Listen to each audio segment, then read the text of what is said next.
Hopefully wherever you are, the sun's shining, birds are singing, you've got a nice fresh coffee in hand or a cup of tea, a glass of water, whatever it is. You're walking around and you're checking and admiring your beautiful bonsai around your backyard. Harsh reality may be that you're actually sitting in your car driving to work and it's Monday morning. Regardless, thank you for listening. This is another episode of the Bonsai Stuff podcast. I'm Scott Martin, your host for the day, as always, and I really appreciate you listening in. It's great. Thanks. So this episode of the podcast is going to talk about a few things. We've had a big bonsai show on. I want to talk about a few little things and thoughts that I have on that, and an interesting idea which may take off with bonsai shows, I think, hopefully, and also just talk about the rules of bonsai and our care for them, particularly not rules as in styling and stuff like that. I don't really care about that, but it's more about hard and fast rules for bonsai and why there aren't really any, and to dig a bit deeper into that, and also to talk about talk specifically to those listeners, those bonsai enthusiasts, those bonsai lovers that may be new to a potting mix or a type of aggregate that you're using that may be a few little pitfalls that I can hopefully try and help you avoid through past experience and current experiences going through with people at the moment. So anyway, stick around. I'm sure it's going to be an interesting one as always, and let's see where we go.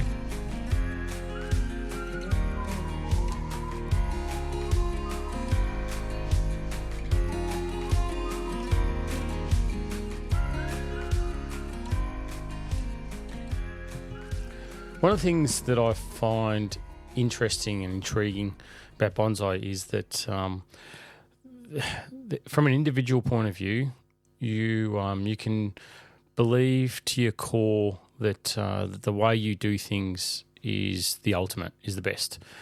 And there seems to be a real push that once you come across a path or a methodology or a means, then it gets pushed pretty hard onto a lot of people. And I'm not saying that's deliberate or not, but it's you're trying to help and you're passing on as much information as you possibly can. But I found that with what we do with bonsai, there's so much evolution, so much change, and things have happened pretty fast in a relatively in a shortish period of time as to how we look after our trees and what we do with them and the way that we manage them, that there's never truly an ideal way of doing it. And that got me thinking about a lot of different things when it comes to bonsai.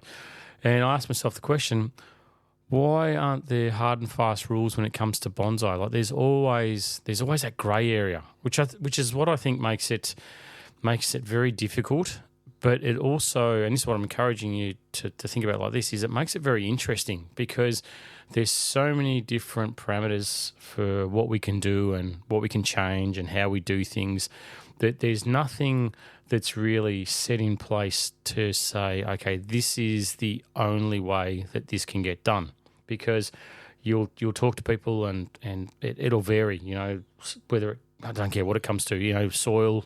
That's a great one because that's so varied. I got sent something very funny the other day that talked about 400 different components that all get blended in specific percentages to make it the ultimate bonsai soil to use, and it was very funny, very tongue in cheek, and it's true. You can put your bonsai in a lot of different things and get great results, and then once that happens, it's like that's the ultimate, that's the best that you can do, and it's such a noisy space to be in bonsai sometimes that it's hard to see the forest for the trees, and I think one of the things that I want to really push is, which I do a lot, is to talk about consistency of your approach and to see things out and not to chop and change at a rapid rate of knots. But the hard and fast rules of bonsai, it comes down to a lot of things, styling. Why don't the trees all get styled a certain way? Why don't they, why is there that grey area of, being able to change or to pick a different design and whatever? And I think I love it that we're all unique and we see things differently. And, there are the horticultural constraints that we all have to live with. Talked about that many times. But I think that the part of the beauty that I see with bonsai is that it's all unique. There's all different perspectives on things that make it beautiful. That surprise me every single day. When I look at things, whether it's photos that have been sent or someone's asking for a style or a design input on something, and I look and I go, yeah, okay, well I can see it like this, and they're like, really, I saw it like this, and it makes me think, wow, that's so cool that's something that's different from what I saw, someone else can see, and you get stuck in this rut, and it's really important not to inflict that rut onto other people, and to allow them to breathe themselves and to come up with their own path. It's all unique. It doesn't have to always be the same path. And that's why, we talk about things like timing and when you should be doing the work on certain trees. And there are parameters that we've got to deal with, but it's never sort of hard and fast that we have to do things at certain time. And this all stems from conversations I've had recently with people from different parts of Australia that reach out and get in touch, and we talk about different things, and it's like there's so much grey area. And sometimes I find people with a they want a calendar out, and they want a piece of paper and say, okay, so tell me exactly when I should do this. And it's like, well, if the stars align like this and you wake up in the morning and there's a black cockatoo sitting in your front tree, well, then this is what you do. It's like there's so many different, I'm being facetious, but there's so many different variables that can change these things. And over time, trust me, you'll build up a database in your head or experience when you do things, and you'll go, right, okay, well, I did that at this time of the year and it was good, or I did that at this time of the year and it was bad. And there's so many different variables that we've all got to contend with. And if you think about Mother Nature and what the bonsai gods throw at us with regard to, the temperature and rainfall and humidity and everything that comes with it, then, we've got to take those factors into account as well. So you don't automatically just jump into these things, and I suppose that's a really important part, is that there are grey areas and there aren't really hard and fast rules, and a lot of it comes down to, this sounds a bit silly, but it's got to do with your relationship with your tree. And I know it's I think about them a lot when I work with them or on them or design them or develop them or whatever it is, a bit like my relationship with one of my pets, my cat and my dog, and I you talk to them, you talk to your dog, you say, hey buddy, what's going on? You're right, Jess, what's happening, and you sort of get a feel for them. Oh, they're not feeling well, I think they're a bit off colour or whatever, and you can intuitively pick that up from an animal, and they don't talk back to us. Well, sometimes they do, but they shouldn't. But you can you know what I mean. You can pick up. You can get a reading from your animal, the way that it walks or the way it looks at you, or, the way it maybe is a bit lethargic or whatever. Think about your bonsai in the same vein, that you can sort of interpret where they're going, and it's that interpretation that may take a bit of a while. It may take, a bit of experience to get to that point, but you can sort of look at them and go, wow, something's not right. Like this is, maybe not growing quite as strong as what it was. Maybe it's the growth looks a little bit different. Maybe the colours started to change on it. Maybe some bark starting to peel off. Whatever it is, it's those signs that you'll pick up on that will help you with regard to application of technique and application of, like I talked last time about, when something goes wrong, what the procedure is. But to go a bit further into that, to have this relationship with your bonsai where you can read and gather what they're going through. It may not be exact, and it doesn't have to be spot on, but just to know that something's not quite right, and to reset yourself and go, right, okay, I'm not going to go into automatic mode of, all right, it says here I do this at this time and I do that at that time. It's like, okay, well, go back a step. What's the procedure? What's the process that you've got to go through now to protect this tree and get it to a point where it can go to that next phase? And that's really what I've been thinking a lot about this week is these hard and fast rules. I wish I could it would be so easy. It'd be boring as batshit. But I wish I could give out a printed sheet to everyone that contacts me to say, okay, here's the golden rules of looking after your bonsai. This is everything. This is on a plate. You want to make a masterpiece. Here's the 20 hard and fast rules of bonsai that will allow you to get there. Go for it. Knock yourself out. But it doesn't work that way. And I think that's why, it's one of the reasons why I love bonsai, because it is this interpretation and the education you've got to have behind it, and the information you've got to go through for so long and so hard to work out, okay, what's the best course of action, and how do I maybe avoid that for the next time? How do I make sure that this tree stays at the peak of its condition? And I throw back to watering. Watering is hands down one of the hardest things to get right. Absolutely. I told you the story when I was in Japan that, the two golden rules of the magic bullet for bonsai: watering and inner buds.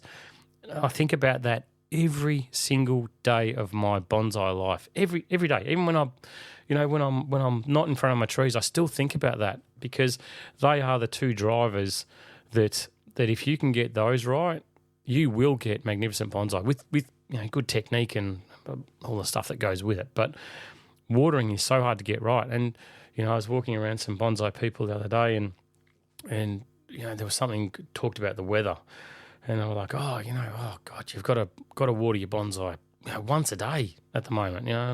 Someone said, oh well, I'm watering mine once every 2 days. And the person's like, oh no, it's got to be at least once a day. And I chipped in and said, well, I've actually watered mine a couple of days twice, because they've dried out. We've had this wind, we've had the warm weather. It's, sometimes they dry out. And it's like, okay, so we've got to water twice a day. It's like, no, you don't. You've just got to check your trees and know when they need water. That's the part. Like you give your trees what they need when they need it. What my trees need when I'm going around to them, it's not going to be the same as what yours are. It's completely independent, but it's really important to know that if you can comply with that simple requirement, that give them what they need when they need it, then you will be far happier with your trees, and your trees will be far happier with you. That's the trick. And it's not, there's I get asked. It's a funny question when I think back about it. All right, so it's November. How many times do I water my trees? It's like, I don't know. What's the weather like? Is it raining? Is it cold? Are the trees growing? No, it's just November. Just tell me. I've got a sprinkler system. Should I put it on twice a day, 3 times a day? How long? 1 minute, 2 minutes? I don't know. What's your flow rate? How much water does each tree get? And it's like, I sort of don't like those questions, because I feel like I'm a source of irritation to the person asking the question. It's like, just give me the answer. Don't make me dig through. Just tell me what the answer is. It's like, but there's no right answer to this. It's variable, and that's the beauty of what we do. We've got these different climates. We've got our microclimates. You hear about microclimates all the time with bonsai. My backyard's different to yours. Yeah, they are 100%. There's, maybe you've got an enormous tree that's shading everything out. You might have water leaking from your neighbour's property across your lawn, so you've got a really humid environment. Whatever it is, I'm just trying to make a point that there's no real hard and fast rules to these things, and to try and make them, to try and allocate hard and fast rules to your trees, I think you're going to end up on the wrong side of the ledger with it, where you'll pay the price ultimately for something going wrong. And it's all unique. And like soil mixes is one I want to swing back to, because it's something I'm going to talk about later on in the podcast. But soil mixes, they all have different results, and they all produce different things. But it's not just the soil. It's not just what the tree's planted in that's going to be making the difference. It's how you treat it after that. The soil, the way I view bonsai soil is to say, okay, I want something that's going to generate a really strong root structure for my tree. Because I know that if I've got a really strong root structure, then all the other goodness comes with it. Transpiration, it can take up water easily, it can take up food. It makes it a stronger engine for the tree to run off, right? So that's my only focus on the soil mix. I don't look at it from any other angle, and it's, as I said, I'm going to come back to talking about the new soil mixes a little bit later on in the podcast, but it's like there's no hard and fast rule as to what's right. There's best practices. You'll hear that rubbish get talked about a lot, best practice, whether you're in business or whether you're talking about bonsai, it's a buzzword, best practice. It drives me a little bit nuts at times because there's bester practices, there's bestest practices. There's always room for improvement. I think it's just our current best practice that we've got, and it shouldn't be something which is locked in to concrete. Anyway, that's just my personal opinion. So why are there not hard and fast rules to bonsai? Because there's so many damn variables. We've all got different things to deal with, and we can work off things that can help improve. We can take guidance to it, but ultimately it's going to fall on your individual environment and what you're doing with your trees and how you're doing it as to where these rules flex and where they bend and what you do. And it's one of those things, I suppose, I just wanted to sort of reiterate and talk about because it's, as I said, I do get asked a lot, what should I be doing now, and what's the procedure for this? And it's grey, it's murky. It's not always as clear cut as what you'd hope it would be. Like I said, I wish to goodness that I could give out a piece of paper that says, here you go, this is the hard and fast rules, and you stick with them, you'll be right. But it's just not the way it works in the world of bonsai.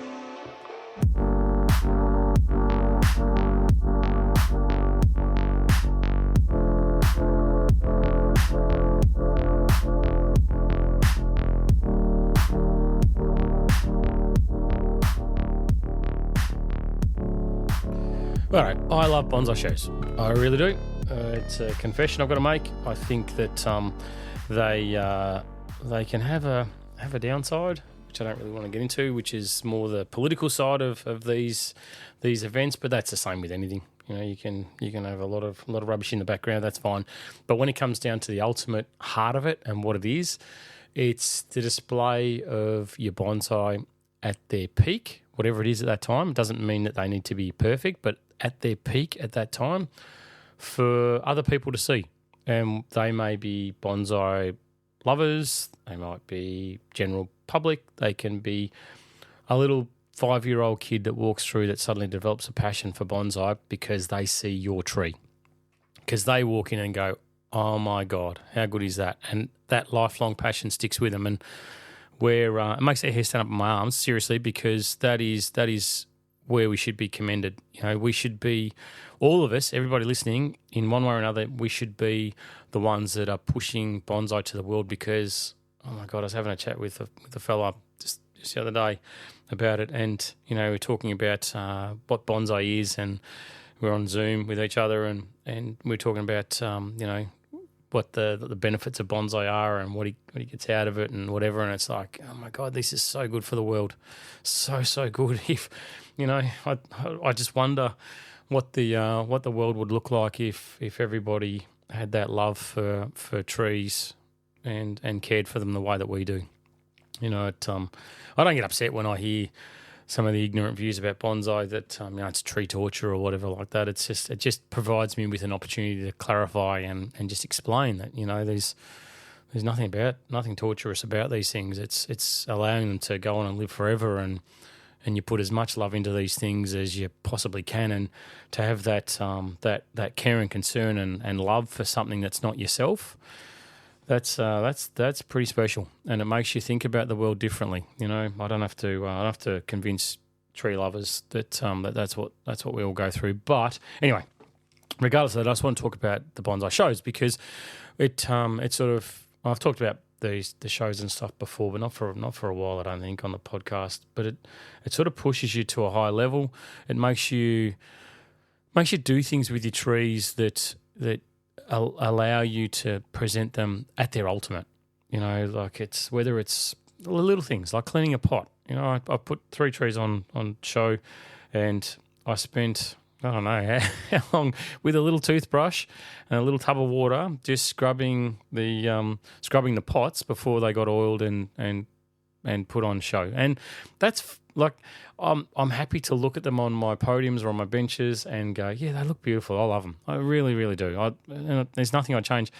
But I was thinking as I was scrubbing the outside of this pot with a toothbrush, why don't I do this for myself? Why don't I do this to all my trees so they're at their ultimate all the time? And I justified to myself thinking that this is something special. This is putting your tree on display at a bonsai show. It's really something special, and it's something that I like to make it that when I finish it, it's special. And it's a process that I go through where I get the stands out and I have backdrops set up like what's going to be displayed at the show. I put a table in there and I put them on the different stands and go, no, it doesn't work. No, it doesn't work. Oh yeah, look at that. That's great. All right, so that's option 1.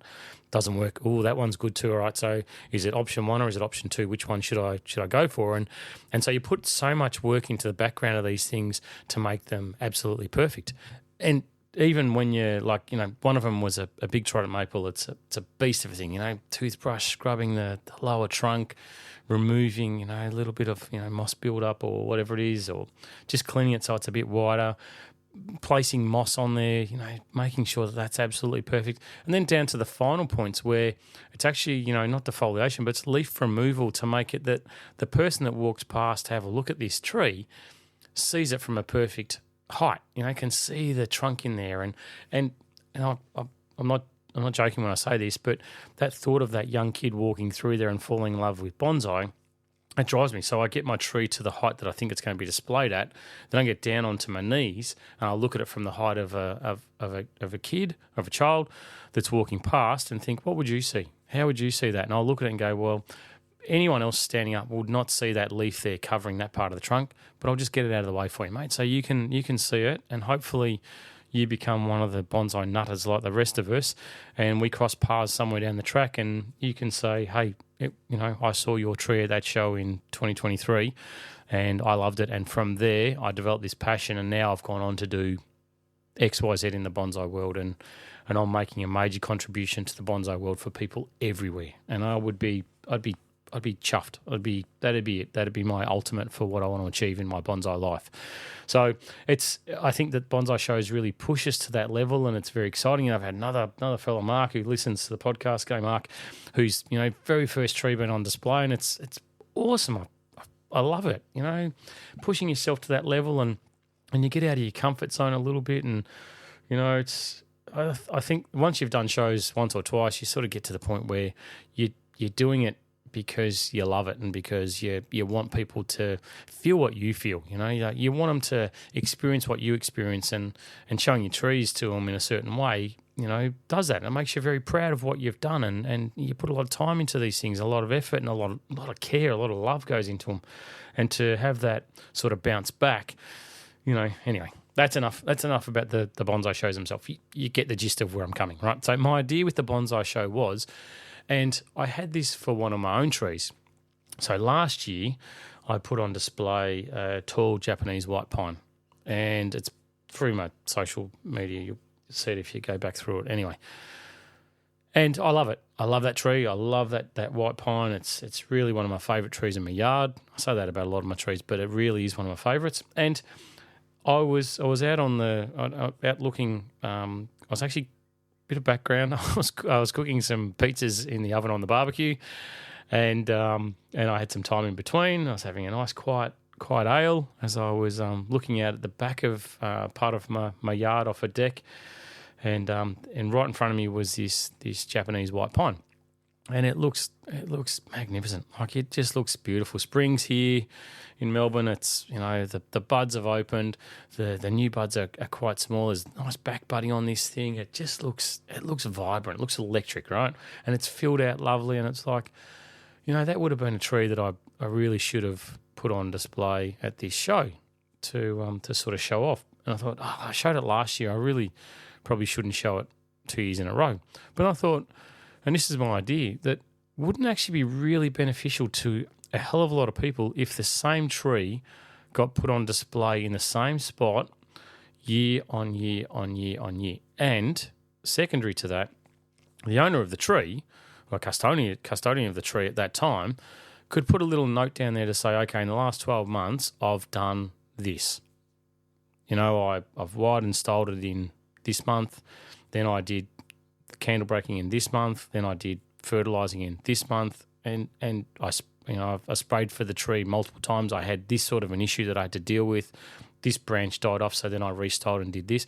And just put just a mini bio, just a couple of lines. Doesn't need to be very much, but that little mini bio was there. And so as people walk past, it would go, oh, I remember that tree from last time, and maybe even have a photo of the previous year, like build a database of it so they can look at it and go, wow, look at what's changed. And if you look at it closely, you can see that this part of the tree, the apex is doubled in density, or this has been allowed to have more needles in this part of the tree, or whatever it is. But I think that would be such an interesting way to see that tree year on year on year, to see how it develops and how it evolves, and rather than just sort of going, oh, I wonder what happened to that tree, or then it pops up, 4 or 5 years later, and you look and go, oh yeah, I can't remember what it looked like last time, but I think it looks good. Like, it looks pretty much the same. Has it lost a branch? Has it done this? I just think that would be a really cool thing for a bonsai club to implement wherever you are, anyone that's listening around the world, because I think that then the general population that walks through that front door could stop and have a look at it and go, rather than just looking at it going, yeah, it's pretty, that's nice, yeah, that's pretty. They can look at it and go, wow, look at what's happened over 12 months. That's interesting, and look at what they've done. And this is their story of how they've managed it. And okay, so it wasn't that hard to look after this tree, or, there's not that much involved with it when it gets to that pointy end of display. It's, just the maintenance stuff in between. Yeah, okay, I might go to the sales area now and buy myself one of those because it looks magnificent. I just thought that would be a really cool way of getting, buy-in from people, and maybe they come back the year after and see it again. And, I remember I came and saw that 2 years ago, and wow, look at all these photos that it's got of how it's evolved over time. Yeah, anyway, just my thought. Love bonsai shows, love involvement. If you haven't been involved with one, then you absolutely should.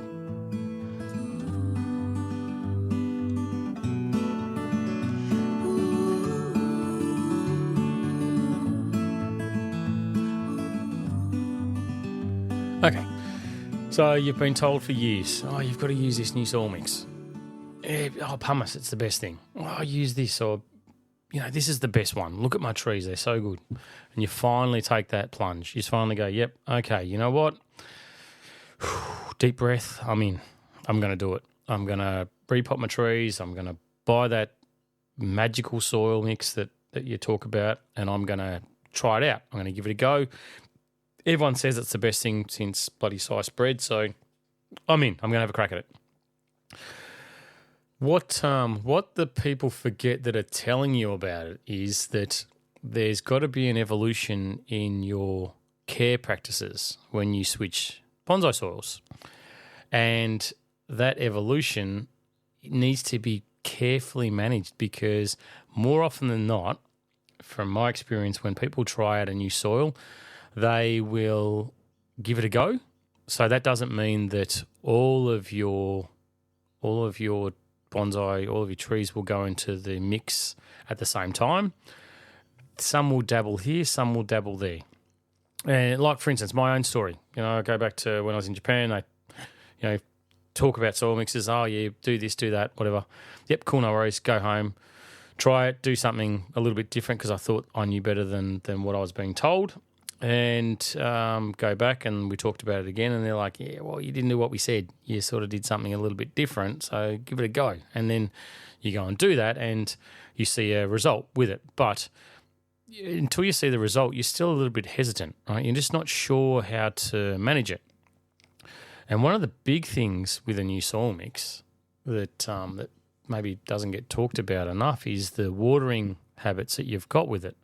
And I'm sure a lot of people listening to this now going, yeah, well, I got caught out. I went to that new soil mix, that everyone's banging on about, and I got done. I couldn't work out whether there was moisture in the pot or whether it was dry. Do I water? Don't I water? It just seems to gush out the bottom. Like, is it doing anything? And I'm just here to reassure you that that's okay. That's normal.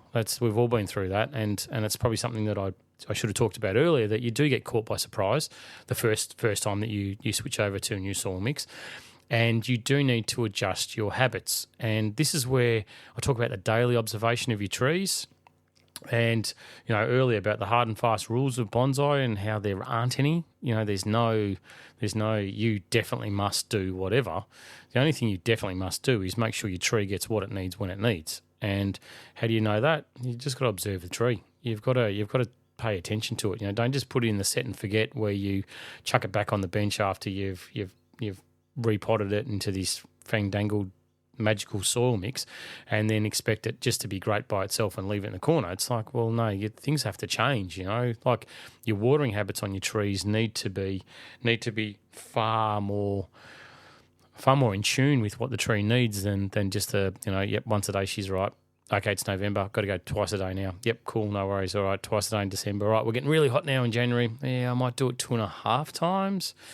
Doesn't work that way, so what you'll find is with the new soil mixes, most times it's not about them staying wet, right? It's about them retaining moisture to a certain extent on their surface that the trees can then take as they're zipping past.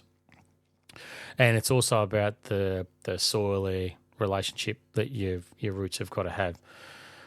But it's more that the technical stuff doesn't matter.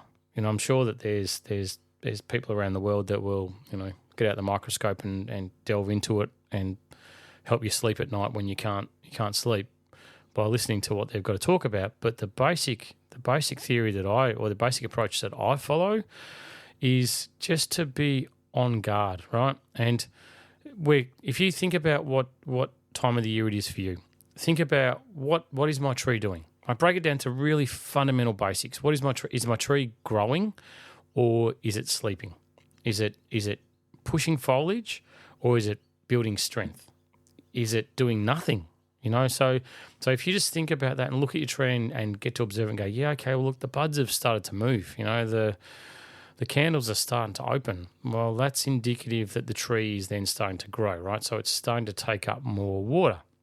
So if your tree's in a growing phase like that, a pushing foliage phase, which is where we are in Melbourne, in Australia at the moment, we've got this, and a lot of people around Australia as well, you've got this growth period that we're going into. We're in it now. Like we're neck deep in a growing season right now, which means that your tree is taking up more moisture. So you've got a couple of things that you've got to contend with if you've gone to a new soil mix. You've got what feels like a dry mix, but you've also got a tree which is sucking up moisture at a rapid rate of knots. Now, you've gone to the new soil mix because you want a strong base, right? You want good roots. You want strong, fine feeder roots that will suck up water at the drop of a hat. And guess what? They're starting to do it.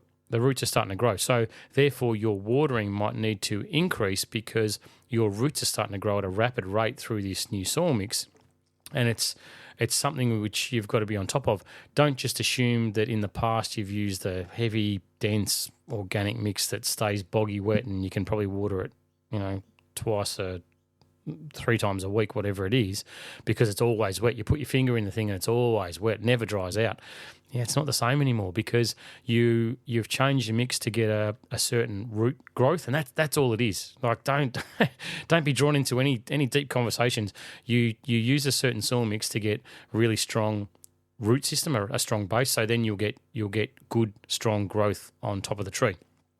And if that's happening, then you need to accommodate for it with more water, and that's not a negative thing. It's not bad. Like it's not bad to say, oh, I watered my tree 3 times today. It's great. That's awesome. If that's what your tree needed and you've given exactly what it wants, well, you get a gold star, buddy, because that's exactly what your tree needs. So it's not negative to say you're watering multiple times. And I found that there's sort of that, shame's not the right word, but people sort of duck away from it. Oh, what, you're watering more than once a day? Oh, okay. Well, great. Awesome if that's what your tree needs. And I always, and I'll repeat this over and over and over, I err on the side of caution when it comes to watering. I'd always prefer to be in the overwatering pile than the underwatering pile. If you underwater your trees, my goodness, you will pay the price. If you overwater, yeah, there's a downside to it, but it's, in my opinion, it's far less dramatic than underwatering. Underwatering, you're on a disastrous path. If you're the one who's cutting it fine with watering your trees and you're like, no, I'm only watering once every 2 days, that's enough. They're okay. They're surviving. Yeah, it's not about that. It's about thriving. It's about you being in tune with what your tree needs, like I talked about earlier, developing that relationship. Buddy, do you need a drink? Yeah, okay, well, here it is, pal. I've already watered you, 3 hours ago, but here's another one because it's warm outside, the wind's blowing, and you're being sucked bone dry. And if I don't give you water now, then, what branch are you going to lose? Is it a favourite branch that I love? Is it the apex? Is it... Anyway, I'm not trying to be dramatic about it, but new soil mixes bring new habits. And those new habits, as they develop, they become the norm. And change is hard.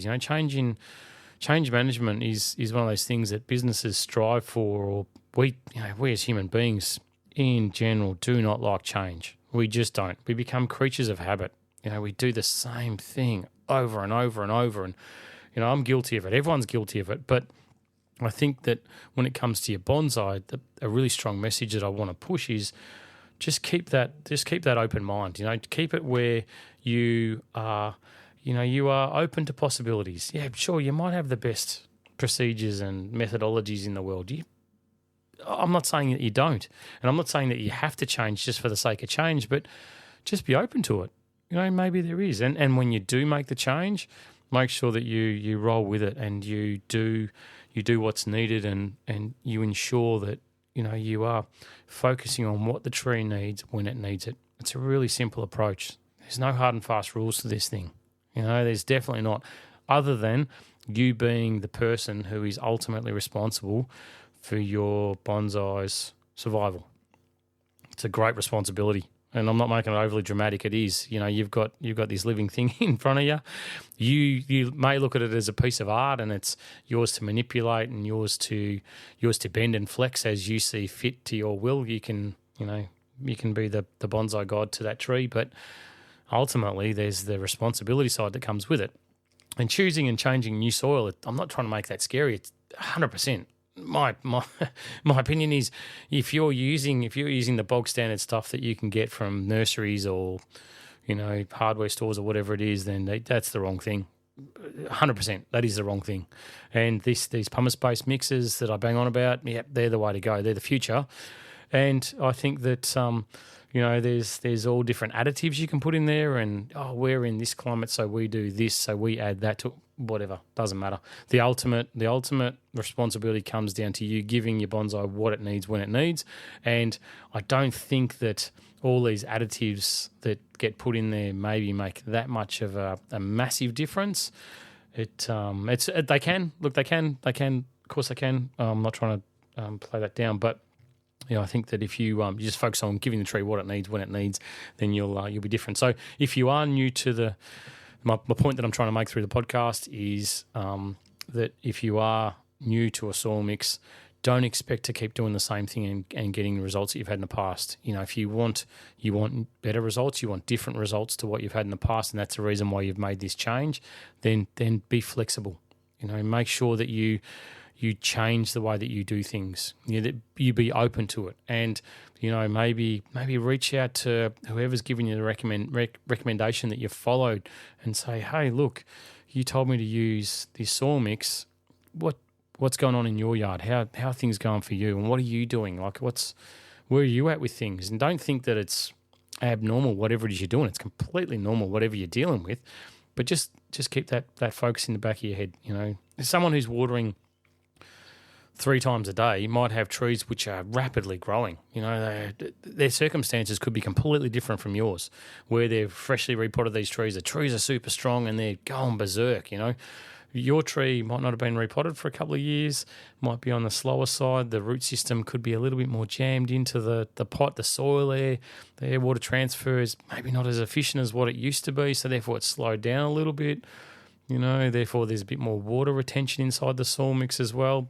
Maybe twice a day, once a day is okay, but that's up to you to determine. And the focus should be not meeting a hard and fast rule about what watering requirements there are. It's about, okay, what's happening with my bonsai? What is this tree doing at the moment? And new soil mixes do take a little bit of getting used to. As I know, I've got a couple in my yard at the moment, which I'm babying to get back on track, because old systems and systems which have been used on trees which are in the yard in a different soil mix, you can't treat them all the same. I was saying this just the other day to somebody that, if you've got two different soil mixes, it's almost like you need to have your yard separated into two areas where you've got the new mix on one side and the old mix on the other, and you sort of water them differently. Because if you do them all the same, one's not going to be getting enough water or one's going to be getting too much water. And you're not going to win on either count. So you need to be a little bit smarter about it and adapt for it and get ready for that change. It's not hard to do, and it's a transition that a lot of people make, but it's just something I just wanted to make you aware of, especially at this time. We're in spring here. We're rapidly growing. Things are really pushing out hard, and we're heading towards a summer period where it's going to be warm. So getting on top of these things now is far better than when it hits those rapid heats of summer, not too far down the track.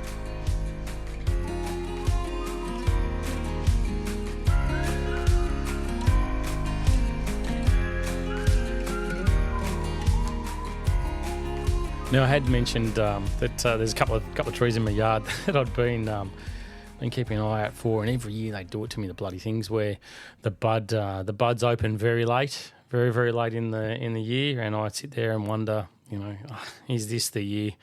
Are you done? Have we said our final goodbyes? So overly dramatic. But anyway, good news. They've both popped their buds. So I am very relieved, as I am every year, and I'm recording this podcast, so it's a reference for me to know that it's okay when you get into October to have trees which haven't opened their buds yet. Some open back in July, so it's a very long period to wait to make sure everything's okay. But good news, they definitely have they've popped and they've come back to life. And I was just thinking the other day that I don't it doesn't take very much to make me happy at all. I was near the end of a surf with a buddy of mine, and we'd caught a heap of rides, really long ones, bag of them, and we're getting ready to pull the pin at the end of the day. It was getting close to high tide, which is when the area where I surf sort of starts to peak out and then turns to rubbish. And the wind had picked up, but it was blowing offshore, and that means it's sort of coming from the land to the sea where I was sitting, and just sitting there thinking about life and thinking about how good it is to have the sun shining down on your back of your neck, and to feel like this after surfing, which is a feeling that I get very similar to when I work on my trees. And then a big set came through, paddled back out, let it go past me, and then as the wave breaks, the spray from the offshore wind sort of picked up, and it put my arms out to the side. A little mini rainbow started to appear, and it was like being in a shower, and the sun came through, and I just felt an absolute $1,000,000. And I thought to myself, it really doesn't take much to make me happy, and I think that this bonsai thing that we do gives me that feeling. It makes me smile from ear to ear, and I love it. And I hope that everyone listening to this podcast feels the same way too. I really hope that bonsai love emanates from the way I talk about my trees, and the way I sort of I deeply encourage everybody to think about their bonsai, and I do greatly appreciate the support. It gives me a lump in my throat.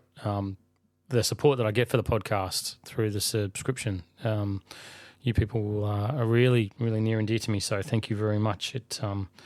I know I've been saying it a bit lately because it's only something new to the podcast, but I really appreciate it, and I mean that from the bottom of my heart. So thank you very much. I hope you enjoyed the podcast. It was an interesting one. If you do get the chance to be involved in a bonsai show, please do. If there are flaws inside bonsai clubs, please look past them, because there is so much goodness, and inspire that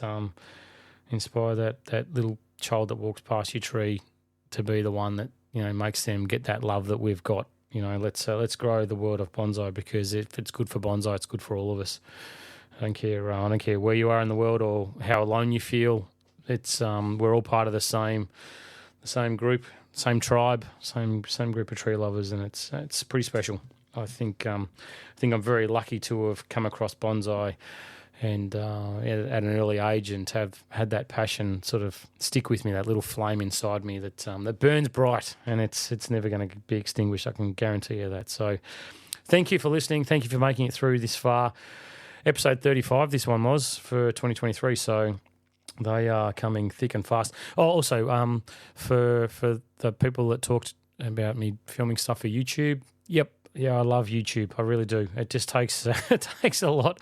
And this podcast, there's a lot that goes into it in the background when I'm not teaching, or I'm not working on trees, or I'm not maintaining my own collection. So the YouTube stuff has dropped off. It's not intentional. It's just purely focus, and the response I get from this podcast really pushes me to put everything I've got into it. So YouTube is definitely there as I look around and I see all my GoPros and stuff that I've invested in for it. So YouTube will be coming back, but for now, this podcast is me. And thank you for the positive feedback. If you do need any advice, if you do want my opinion, if you do want to share the Bonsai Love, then you can reach me through any of the socials, Facebook or Instagram, and let me know how your bonsai world's going, because I love it. And as always, until next time, happy bonsai.